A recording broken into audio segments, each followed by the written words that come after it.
declarator that said, what you say, you see.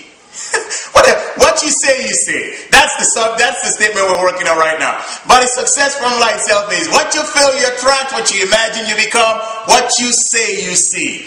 And probably about 7-8 sessions ago, I started telling you a story about the spies that was sent by Moses to go spy the promised land, and how that applies to your life and my life and the things we're trying to accomplish in our lives, in our world, the things we're trying to manifest and make happen in our world. So I'm going to continue with that story, and I promise you, by the time we're done with this story, you will be ready for the curriculum on what you say, you see. And you will start seeing how these principles work together. And also you'll get a better appreciation for the importance of the word we say and why death and life are actually in the power of the tongue.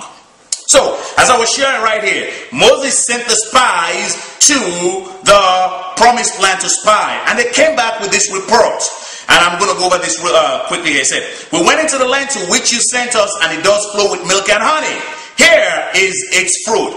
But the people who live there are powerful, and the cities are fortified and very large. We saw the descendants of Anak there, and was talking about all the supposedly obstacles that were in the land. And by the way, for those of you who did not take the time to read this story, remember, God had already given this land to the Israelites. All they had to do was to begin to possess it. Just as God has already given you and I everything we already need for life and godliness. And He has commanded us to take possession of it. But you know what? For some reason, and I can't explain it, there is this spirit of procrastination that has a tendency of holding us back. Instead of just doing what we need to do, taking the action, we come up with excuse. We talk about the giants that are in the land, the lions that are out there, and so on and so forth. But it goes on right here. When all these people were complaining, we go to verse 30 and it says, then Caleb silenced the people before Moses and said, we should go up and take possession of the land, for we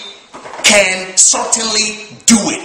And that is the spirit you and I need to possess in order for us to achieve our goals. You need to know you can certainly do it. And this is where I'm going to wrap it up today.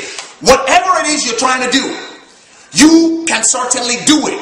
You got to start telling yourself that, because as you're going to see when this story ends, the people who said they could certainly do it, they did it.